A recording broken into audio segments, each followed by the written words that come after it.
नमस्कार, India voice देख रहे हैं आप और मैं हूं आपके साथ शिवम दुबे। बुलेटिन की शुरुआत करेंगे एक बड़ी खबर के साथ। आपको बता दें कि माफिया डॉन मुख्तार अंसारी से जुड़ी हुई बड़ी खबर हम आपको बता रहे हैं, जहां पर मुख्तार अंसारी केस में मजिस्ट्रेट जांच के आदेश बांदा के डीएम ने दिए हैं और मजिस्ट्रेट जांच के आदेश अपर जिला मजिस्ट्रेट करेंगे इसकी जांच और मौत की जांच करेंगे। तो माफिया डॉन मुख्तार अंसारी की मौत से जुड़ी हुई बड़ी खबर हम आपको बता रहे हैं, जहां पर मुख्तार अंसारी केस में मजिस्ट्रेट जांच के आदेश दिए गए हैं और अपर जिला मजिस्ट्रेट जांच करेंगे।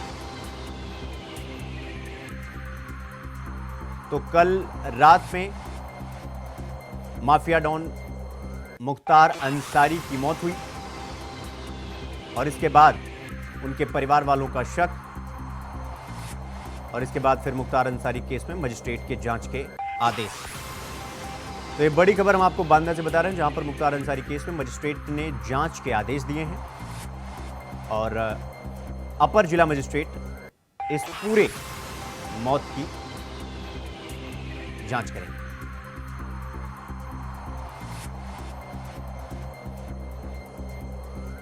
माफिया डॉन मुख्तार अंसारी की मौत से जुड़ी हुई बड़ी खबर हम आपको बता रहे हैं, जहां पर कल रात मुख्तार अंसारी की मौत हो गई, जिसके बाद उत्तर प्रदेश के तमाम जिलों में धारा 144 से लागू कर दी गई।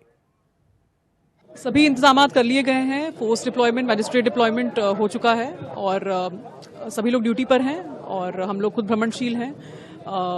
रमज़ान की जुमे की नमाज भी है तो उसको भी शांतिपूर्ण ढंग से अदा कराना है और आदर्श आचार संहिता का अनुपालन कराएंगे। ये पूरी तैयारी है। क्या खबर है कि वहाँ से बॉडी कब तक चलेगी और कब तक आएगी? ये डिपेंड करता है कि वहाँ पर पीएम कब समाप्त हो और हम टच में हैं जिला प्रशासन बांदा के। जैसे ही वहाँ पीएम समाप्त होगा, बॉडी रवाना होगी, उसकी सूचना आप सबको दी जाएगी। सिक्योरिटी को लेकर के किस तरह का सब असेसमेंट कर लिया गया है और सिक्योरिटी फोर्स की डिप्लॉयमेंट कर ली गई है। पर्याप्त संख्या में फोर्स है और कोई अप्रिय स्थिति नहीं होगी। कल रात से ही तब से ये समाचार प्राप्त हुआ है, तभी से गाजीपुर पुलिस और प्रशासन पूरी तरह से मुस्तैद है और पर्याप्त पुलिस व्यवस्था न केवल मोहम्मदाबाद में बल्कि पूरे जनपद में की गई है, क्योंकि आज जुम्मे की नमाज है। उसके दृष्टिगत रखते हुए भी सभी जगह पुख्ता इंतजाम किए गए हैं। जब बॉडी आएगी सर तो काफी क्राउड आएगा। हाँ, तो उसके लिए परिजनों से बात हो गई है और उसे नियंत्रित किया जाएगा, क्योंकि इसीलिए लोगों को अब अवसर दिया जा रहा है कि जो संवेदना व्यक्त करने परिवार से आए हैं वो भी अपना संवेदना व्यक्त कर लें उस समय, क्योंकि बहुत स्पेस नहीं है तो उसे नियंत्रित किया जाएगा और सभी चीजों को शांतिपूर्ण तरीके से संपन्न कराया जाएगा।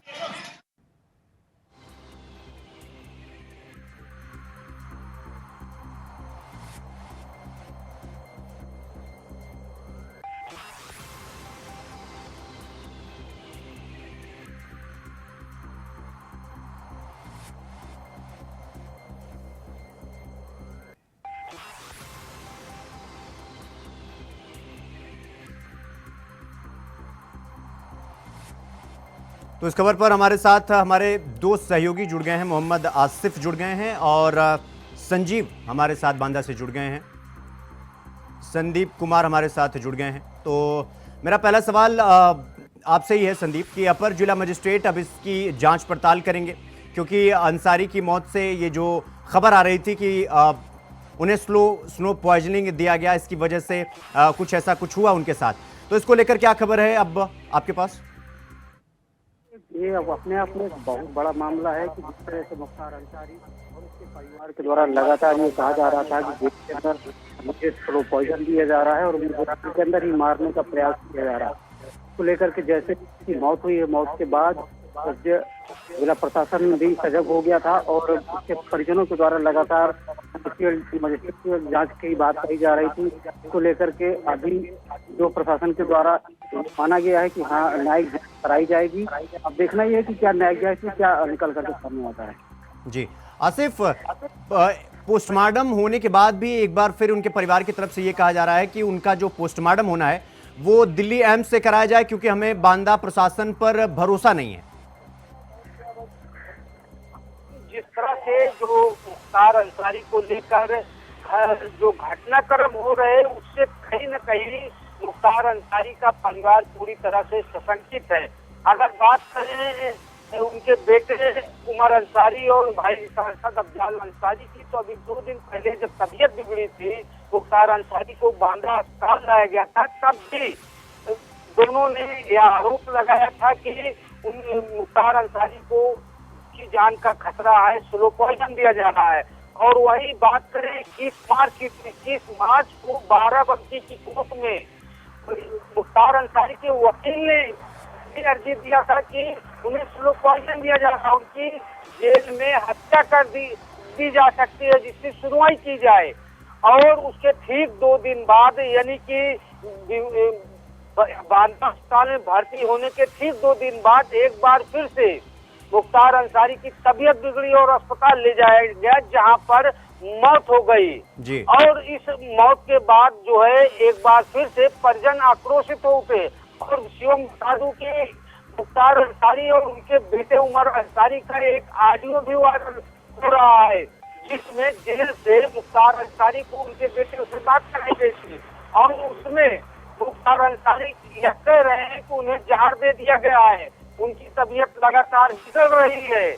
तो कुल मिलाकर यह कहा जा सकता है कि जिस तरह से लगातार जो है मुख्तार अंसारी, उनके वकील और उनके परिजन लगातार हत्या किए जाने की आशंका जता रहे हैं, इस पर अब उमर अंसारी जो उनके बेटे हैं वह कोर्ट का सहारा लेंगे।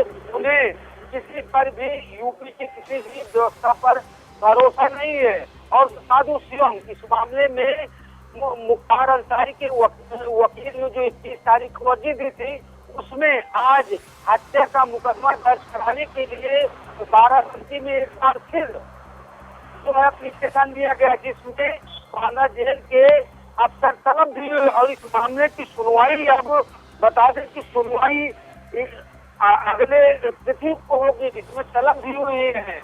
तो जिस तरह से मुख्तार अंसारी की मौत हुई और लगातार आरोप पर दौर चला और पोस्टमार्टम हो चुका है, पोस्टमार्टम पर भी मुख्तार के परिजनों को भरोसा नहीं है। एम्स में उनका पोस्टमार्टम कराना चाह रहे हैं, वहीं दूसरी तरफ विपक्ष भी लगातार अब हमलावर हो गया, क्योंकि कस्टोडियल डेथ जो है बेहद संवेदनशील।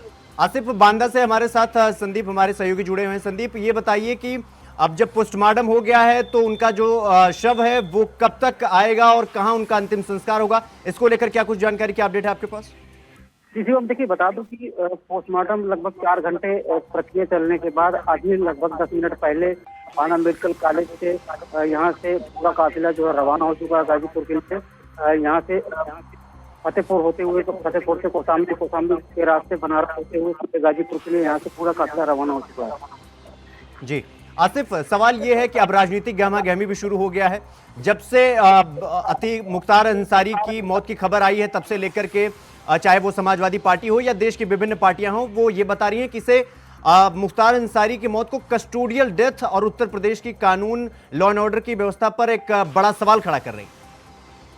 जी बिल्कुल शिवम, बता दूं कि मुख्तार अंसारी भले ही अपराध जगत में बादशाहत कायम किए रहे हैं, वहीं दूसरा पहलू यह है कि मुख्तार अंसारी लगातार 5 बार विधायक भी रह चुके हैं। उनका उनसे जनता का लगाव भी है और उनकी मौत के बाद कहीं न कहीं जो है जो राजनीतिक लोग हैं वह भी काफी आहत हुए हैं। और साफ तौर पर बसपा सुप्रीमो मायावती की बात करें या फिर सपा प्रमुख अखिलेश यादव की बात करें, बिहार के पूर्व उप मुख्यमंत्री तेजस्वी यादव की बात करें और यहाँ आकाश आनंद की बात करें, शिवपाल यादव की बात करें, सभी एक स्वर में कह रहे हैं कि जिस तरह से मुख्तार अंसारी के परिजन लगातार गुहार लगा रहे हैं कि उनके पिता की हत्या हो जाएगी, वहीं मुख्तार अंसारी भी कोर्ट में एप्लीकेशन दिलवाते हैं अपने वकील के जरिए, तो और उसके बाद मौत भी हो जाती है। तो जिस तरह कस्टोडियल डेथ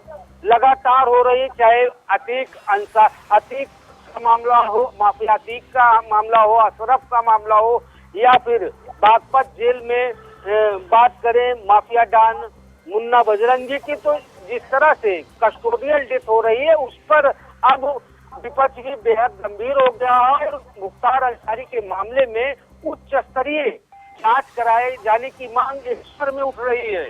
अब देखना यह है कि सरकार इस पर क्या करती है, क्योंकि इस मामले में लगातार सरकार पर निशाना भी साध रहा है। फिलहाल जो है जिस तरह से मुख्तार की मौत के बाद तमाम सवाल खड़े हो रहे हैं, अब देखना यह होगा कि आगे सरकार का क्या एक्शन रहता है। जी शिव जी आसिफ, चाहे हम मुन्ना बजरंगी की बात कर लें या हमने अभी कुछ महीनों पहले अतीक अहमद के साथ जो कुछ भी हुआ हमने वो भी देखा, और इसके बाद फिर अब मुख्तार अंसारी की बात करें, क्या यही वजह है कि एक जो हायरार्की दिख रही है हमें कानून व्यवस्था उत्तर प्रदेश में, वो क्या यही वजह है कि विपक्ष लगातार हमलावर है उत्तर प्रदेश की कानून व्यवस्था को लेकर के?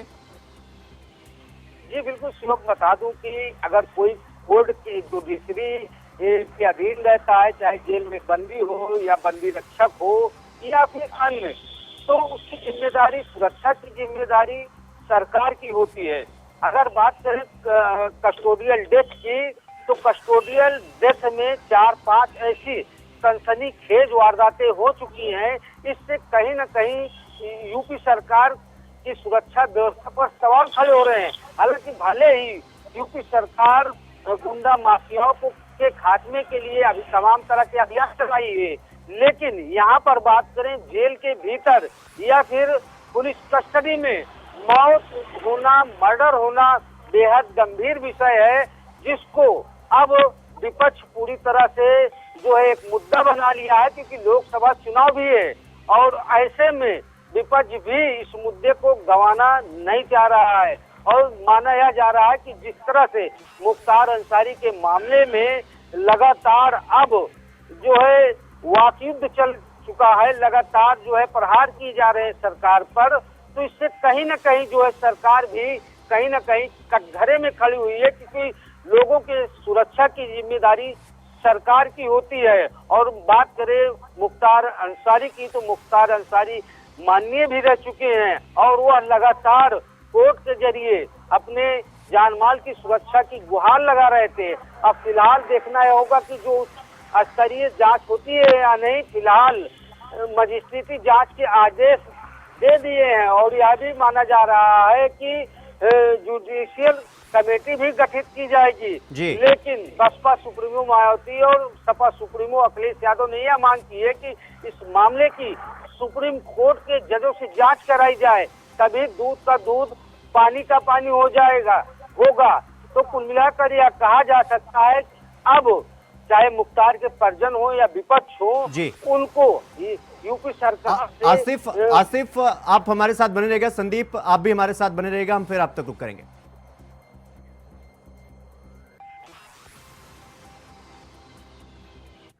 हम लोगों पर जो बीत रही है वो हम लोग ही जानते हैं, लेकिन हम लोग अल्लाह पर ईमान रखते हैं और हमें पता है कि ज़िंदगी और मौत का मालिक अल्लाह है।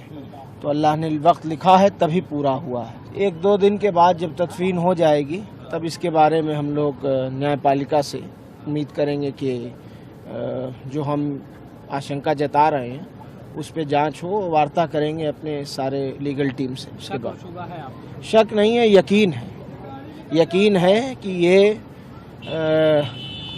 स्वाभाविक मौत नहीं, संयोजित हत्या है।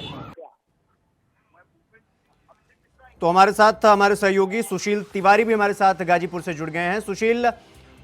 सुशील अब चूंकि अब अंतिम पोस्टमार्टम हो गया है मुख्तार अंसारी का, और उनका शव कब उनके पैतृक आवास पर पहुंचेगा और इसके बाद कब आगे की प्रक्रिया शुरू होगी? अगर हम कहें जो जानकारी मिल रही है, गाजीपुर जिले के यहाँ पर डीएम और एसपी मौके पर यहाँ पर आए थे, लगातार यहाँ पर खड़े भी थे जब गाजीपुर के कब्रिस्तान में मुख्तार अंसारी को यहाँ पे दफन किया जाएगा, जो कि उनका एक पैतृक ये कब्रिस्तान है। लेकिन जो सूत्र बता रहे हैं शिवम, जो यहाँ से कि लगभग मुख्तार अंसारी को यहाँ पर 12 बज सकते हैं रात को, तो ये भी हो सकता है कि सुबह के वक्त मुख्तार अंसारी को सुपुर्द खाक किया जाए। काफ़ी गहमा गहमी का यहाँ पर माहौल है। और अगर हम कहें पूर्वांचल के विभिन्न जगह से जो मुख्तार के चहेते थे, डॉन के चहेते थे, वो यहाँ पर आ रहे हैं और लोग उनका दीदार करना चाहते हैं। लेकिन सबसे बड़ी बात अगर शिवम हम आपसे बताएं तो 2017 से पहले मुख्तार अंसारी यही वो डॉन है जो कभी यह जिस कारागार में रहता था वहां पर डीएम और एसपी जाते थे और मैं ये कहूं कि दरबार सा लगता था। लेकिन 2017 के बाद अगर मैं आपको बताऊं, जब पंजाब के रोपड़ जेल में मुख्तार बंद था उस समय भी उसका रसूख काफी बड़ा था, लेकिन फिर डबल इंजन की सरकार जब इसको उत्तर प्रदेश लेकर आई, बांदा जब लेके आई, तो लगभग 17 महीने में शिवम मैं आपको बताऊं 8 मुकदमे में डॉन को सजा हो चुकी थी। तो निश्चित ही जब योगी की जब सरकार आई तो उसमें विश्वास जगा और निश्चित ही यहाँ पर माफिया डॉन मुख्तार अंसारी की मौत हो चुकी है। परिवार वाले बहुत सारे आरोप लगा रहे हैं, लेकिन जो वहाँ के अधिकारी थे उन्होंने भी साफ कहा कि कोई ऐसी ढिलाई बरती नहीं गई थी और प्रशासन अपने अलर्ट पर था। और गाजीपुर जिले में भी शिवम यहाँ पे धारा 144 लगा दी गई है। सशस्त्र सीमा बल के जवान और यूपी पुलिस चप्पे पर निगरानी कर रहे हैं। सुशील, जब उत्तर प्रदेश के मुख्यमंत्री सदन में खड़े होकर कहते हैं कि उत्तर प्रदेश के माफियाओं को मिट्टी में मिला दूंगा, इसके बाद फिर अतीक अहमद वाला कांड होता है, इसके बाद मुन्ना बजरंगी का कांड होता है और अब मुख्तार अंसारी भी इसकी चपेट में आ जाते हैं। क्या यही वजह है, यही एक बयान की वजह से उत्तर प्रदेश की सरकार घेरे में आ जाती है और विपक्ष उनको घेरने की कोशिश करता है कि ये जानबूझकर इल्लीगल तरीके से या कहे असंवैधानिक तरीके से इन माफियाओं को हटाने की कोशिश कर रहे हैं? जो राजनीतिक पक्ष है, जो सरकार है, वो जरूर विपक्ष की वो इसको राजनीतिक टूल देना चाहती है, लेकिन ऐसा कुछ नहीं है। और मैं आपको ये साफ बता दूं कि पूर्वांचल में शुक्ला से लेके मुन्ना बजरंगी से लेके ब्रजेश सिंह से लेके मुख्तार से लेके अतीक से लेके जो भी डॉन हुए हैं, इस समय डबल इंजन की सरकार ने, अगर पूर्वांचल में मैं कहूं वो दबदबा कम सा हो गया है। क्योंकि मैं स्वयं आपको बताना चाहूंगा 2005 का वो हत्याकांड, जब कृष्णानंद राय को AK-47 से यहाँ पर गोलियों से छलनी कर दिया गया था और उस समय सहमसा गया था। यही पूर्वांचल, यही गाजीपुर जिले के मोहम्मदाबाद का वो इलाका था। और एक समय शिवम जब वहां पर मऊ में दंगा हुआ था, उस समय आप देखिए वीडियो में जब डॉन दिखता था, जब AK-47 के साथ चारपहिया वाहन में ऊपर खड़े होके, अगर मैं कहूं बिना किसी भय का। और शिवम मैं आपको ये भी बताना चाहूंगा कि उस समय मायावती और मुलायम सिंह यादव की सरकार थी और मुख्यमंत्रियों के बाद भी सनक मैं कहूं, रसूख कहूं या मैं कहूं ये आतंक का पर्याय बन चुके थे। तो निश्चित ही माफिया डॉन मुख्तार अंसारी की मौत से, अगर मैं कहूं यहाँ पर कृष्णानंद राय के जो भी परिवार के लोग थे, जो हमें सूत्रों से ये सूचना मिली कि उन्होंने जाकर विश्वनाथ मंदिर में पूजन अर्चन किया, बहुत सारी बातें थी, लेकिन हाँ ये था ठेके की हम बात करें, शराब ठेके में भी मुख्तार अंसारी या उसके और भी जो लोग थे उसमें उसका नाम था। और सबसे बड़ी अगर मैं बात बताऊं, सुशील आपका बहुत बहुत धन्यवाद और मोहम्मद आसिफ आपका भी, संदीप कुमार आपका भी बहुत बहुत धन्यवाद। तो खबरों में आगे बढ़ेंगे। आपको बता दें कि मुख्तार अंसारी की मौत पर पूर्व बीजेपी विधायक कृष्णानंद राय के बेटे पीयूष राय का बयान सामने आया है, जिसमें उन्होंने कहा कि भगवान के दरबार में देर है लेकिन अंधेर नहीं है, भगवान के दरबार में हमें न्याय मिला है। आपको बता दें कि कृष्णानंद राय हत्याकांड में मुख्तार अंसारी मुख्य आरोपी था। हो चुकी है और जैसे कि आप ही लोग ने बताया कि वहाँ के मीडिया के पैनल ने, जो डॉक्टर का पैनल था, उन्होंने स्पष्ट किया कि ये मृत्यु हार्ट अटैक से है। तो मेरा मानना है कि ये बाबा गोरखनाथ का आशीर्वाद है कि आज उनके दरबार से ये न्याय सुनने को मिला है। और कहीं ना कहीं ये देखें हम लोग, तो ये रमजान के पावन महीने में ये न्याय अल्लाह का भी मैं मान सकता हूँ कि उनका ये न्याय है कि ऐसे अपराधी का आज अंत हुआ है इस पृथ्वी से। और मेरा मानना है कि बाबा गोरखनाथ का आशीर्वाद ऐसे ही मेरे पे और मेरी माता जी के बना है। उत्तराखंड की 5 सीटों पर पहले चरण में 19 अप्रैल को मतदान होना है, जिसके लिए राजनीतिक दलों के रणबांकुरे चुनावी मैदान में उतरकर जी जान से चुनाव प्रचार में लग गए हैं। इसी कड़ी में बीजेपी के पौड़ी से सांसद प्रत्याशी अनिल बलूनी भी चुनावी रण में उतरकर जी जान से चुनाव प्रचार प्रसार में जुटे हुए हैं। इस कड़ी में सांसद प्रत्याशी अनिल बलूनी और सीएम पुष्कर सिंह धामी ने थराली में रोड शो किया। इसके बाद जनसभा को संबोधित करते हुए जनता से वोट भी मांगे।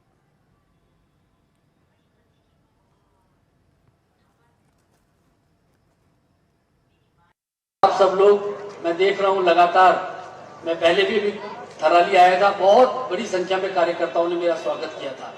आज भी बहुत बड़ी संख्या में थराली के हमारे सभी कार्यकर्ता, हमारे यहाँ के नागरिक, आप सब लोग आए हैं। बहुत देर से चुनाव बैठे भी हैं, आप सब लोग पसीना बहा रहे हैं। मैं आप लोगों को, थराली के लोगों को विश्वास दिलाने आया हूँ। मैं आप सब थराली के लोगों को विश्वास दिलाने आया हूँ कि जिस तरीके से आप सब लोग इस धूप में भी बैठ के पसीना बहा रहे हैं, मैं आप लोगों को विश्वास दिलाता हूँ कि 19 तारीख तक आपको ये मेहनत करनी है और 19 तारीख के बाद आपका सांसद अनिल बलूनी आपके लिए इससे ज्यादा पसीना बहाएगा, इससे ज्यादा मेहनत करेगा। मैं आप लोगों को ये बताना चाहता हूँ कि जब हम लोग यहाँ का कार्यक्रम बना रहे थे तो पुष्कर सिंह धामी जी से बोला कि पहला प्रोग्राम कहाँ करना है गढ़वाल लोकसभा में, तो उन्होंने कहा सबसे जो दुर्गम हमारा विधानसभा है थराली से मेरे कार्यक्रम शुरू करो, और धामी जी ने आज पहला प्रोग्राम इस लोकसभा का थराली से शुरू किया। हम मुख्यमंत्री जी आपका धन्यवाद करते हैं, आपका आभार कि आपने थराली से ये कार्यक्रम हमारा शुरू किया। भाइयों बहनों, मैं आप लोगों को बहुत लंबा भाषण नहीं दूंगा क्योंकि आप सब लोग धामी जी को सुनने आए हैं। मैं आप लोगों को बस कुछ चंद बातें कहना चाहता हूँ कि इस चमोली जनपद से, यहाँ थराली से और यहाँ के आसपास के इलाके से अगर जितना मोदी जी का प्रेम है, मोदी जी का जितना लगाव है, मोदी जी का जितना आप लोगों के साथ जुड़ाव है, मैं विश्वास के साथ कहता हूँ जितना इस जनपद में, चमोली जनपद में मोदी जी आते हैं, हिंदुस्तान के किसी और जनपद में मोदी जी का इतना जाना नहीं है, आप लोगों के साथ इतना जाना। जब मोदी जी प्रधानमंत्री नहीं थे, मुख्यमंत्री नहीं थे, राजनीति में भी नहीं आए थे, तब भी वह चमोली जनपद में जगह जगह जाते थे और उनका बहुत आध्यात्मिक लगाव और बहुत मन में इन जगहों में, इन जंगलों में बहुत मोदी जी घूमे हैं, इसलिए यहाँ की समस्याओं से बहुत अच्छी तरह से वाकिफ है।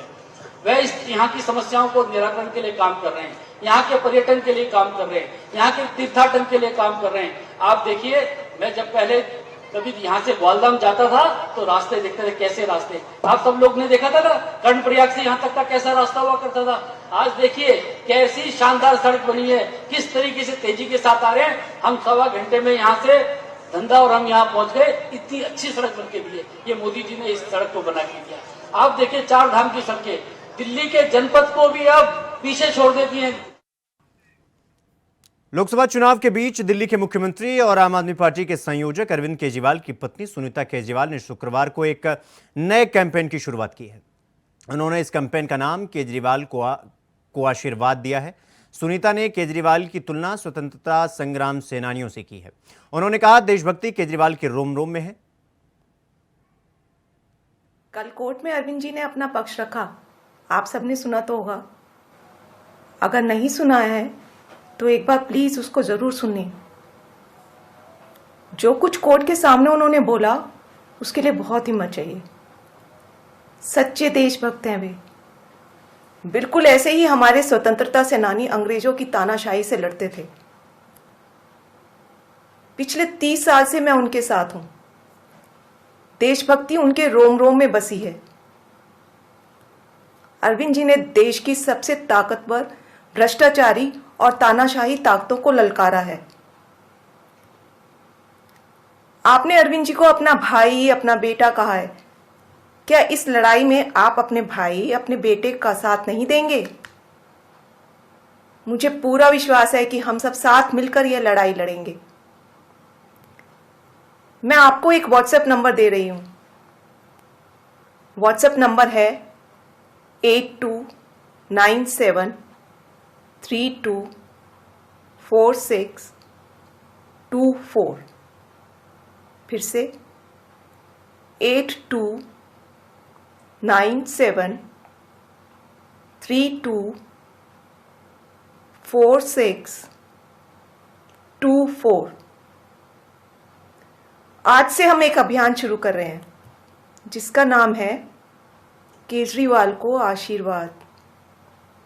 इस व्हाट्सएप नंबर पर आप अपने अरविंद को आशीर्वाद भेज सकते हैं, शुभकामनाएं भेज सकते हैं, दुआएं भेज सकते हैं, प्रार्थना भेज सकते हैं।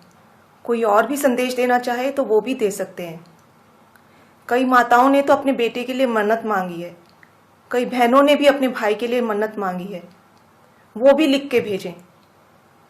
मुझे कई लोगों के फोन भी आए, उन्होंने अरविंद जी के लिए व्रत रखा है। कितना प्यार करते हैं अरविंद जी से लोग, वो सब लिखकर भेजिए। कुछ और भी अगर कहना है, कुछ भी मन में आए, इस व्हाट्सएप नंबर पे लिखकर भेज दीजिए। हर परिवार का हर सदस्य लिख के भेजे। आपके मैसेज पढ़ के उन्हें बहुत अच्छा लगेगा। आपका एक एक मैसेज उन तक पहुंचेगा। मैं आप सबके मैसेज उनको जेल में देकर आऊंगी और उन्हें मैसेज देने के लिए आपको आम आदमी पार्टी का होने की जरूरत नहीं है। आप किसी भी पार्टी से हो, कोई भी हो, अरविंद जी को मैसेज जरूर भेजें। सभी युवा, महिलाएं, बुजुर्ग, बच्चे, अमीर, गरीब, सब लोग अपने भाई, अपने बेटे अरविंद जी को कुछ ना कुछ ज़रूर लिखें। और हाँ, इस व्हाट्सएप नंबर का भी खूब प्रचार करें। एक बार फिर से बता रही हूँ, व्हाट्सएप नंबर है 8297324624। बुलेटिन में फिलहाल अभी के लिए बस इतना ही। देश दुनिया की तमाम बड़ी खबरों को देखने के लिए देखते रहिए इंडिया वॉइस। नमस्कार।